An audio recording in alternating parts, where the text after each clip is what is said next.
Hello বন্ধুরা, চিকু মাম্মা ব্লগের পক্ষ থেকে সকলকে অনেক অনেক স্বাগত। আশা করছি তোমরা সবাই খুব খুব ভালো আছো, আর আমরাও ভালো আছি।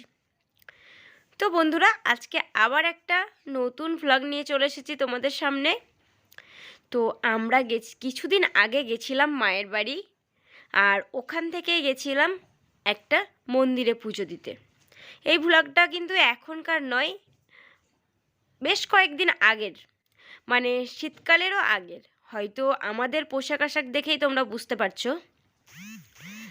তো যখন গ্রামে গেছিলাম তখনই এখানে পুজো দিতে গেছিলাম। তো সেই ভিডিওটাই আজ তোমাদের সঙ্গে শেয়ার করব। এর আগেও কিন্তু আমি একবার এখানে পুজো দিতে গেছিলাম, আর তখনও একটা ভ্লগ শ্যুট করেছিলাম, কিন্তু জানি না কোনোভাবে আমার ভিডিওগুলো ডিলিট হয়ে যায়। তো সেই জন্য তোমাদের সঙ্গে আগেরবার শেয়ার করতে পারিনি। তো এবারেও আবার গেছিলাম এই মন্দিরেই পুজো দিতে। তো এখনও ভিডিও করেছিলাম, কিন্তু সেদিন থেকে আর তোমাদের সঙ্গে শেয়ার করাই হয়ে ওঠে না, আর ভ্লগটা এডিট করাও হয়ে ওঠে না। তো আজকে ভাবলাম যে এই ভ্লগটাই তাহলে দিই। তো চলো বন্ধুরা, সাথে থাকো আর আমার পুরো ভ্লগটা স্কিপ না করে দেখতে থাকো। আর কেমন লাগলো অবশ্যই একটা কমেন্টের মাধ্যমে জানাবে। ভালো লাগলে তো একটা লাইক করবে।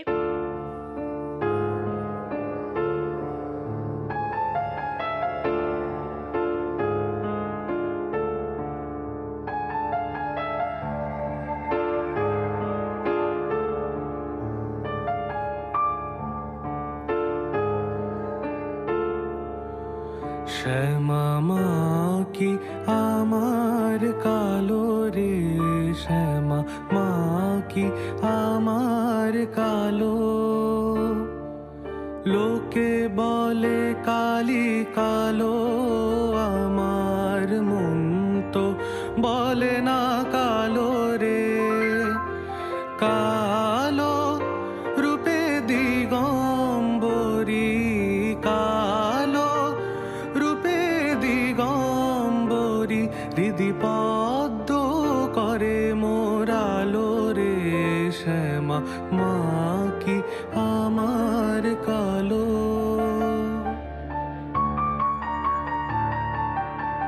শ্যামা কখনো শ্বেত, কখনো পীত, কখনো নীল লোহিত রে। কখনো শ্বেত, কখনো পীত, কখনো নীল লোহিত রে।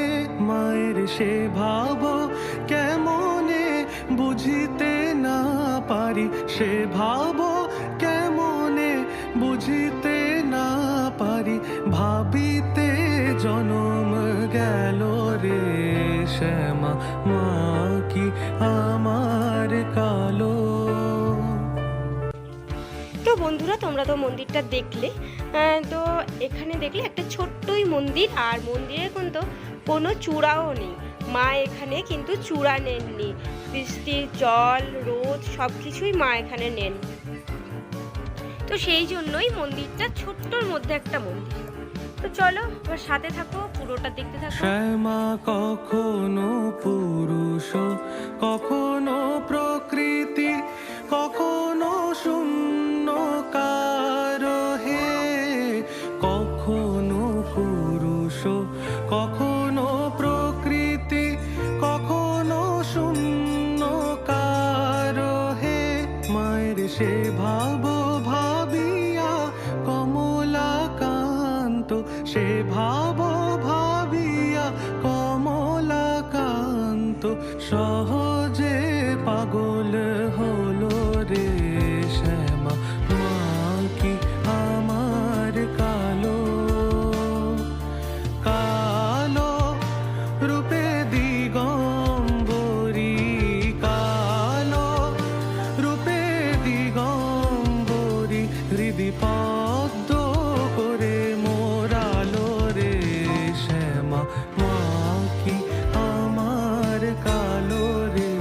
শ্যামা মা কি আমার কালো। তো আমরা মন্দিরে গেছিলাম গ্রাম থেকেই, আর আমার ভাই, চিকু, আমি আর চিকু পাপা, এই 4 জন মিলেই গেছিলাম। তো যেহেতু চিকু পাপা ভিডিও করছিল, তো সেই জন্য ও তো একবারও মানে ওকে একবারও দেখানো হয়নি। আর আমি দেখো ওইদিকে ঠাকুরমশাই পুজো করছেন, আমি তো গিয়ে ফল টলগুলো আগে কেটে দিলাম, তারপরে ঠাকুরমশাই পুজো করছেন ওইদিকে। আর তারপরে দেখো আমি ধূপকাঠি জ্বালিয়ে সব জায়গায় ধূপকাঠি দেখাচ্ছি। আর চিকুও কিন্তু খুব ভালোবাসে ধূপকাঠি দেখাতে, তো সেই জন্যই আর কি ও বললো মা আমি ধূপকাঠি দেখাবো, তো তাই জন্য ওকেও একটু দিলাম। আর ওইদিকে ঘন্টাও বাজাচ্ছিল। তো শেষমেশ পুজো হয়ে গেল। আর তারপরে দেখো আমরা এখন আবার চলে যাচ্ছি, আবার গাড়ি করে একদম সোজা বাড়ি চলে যাব।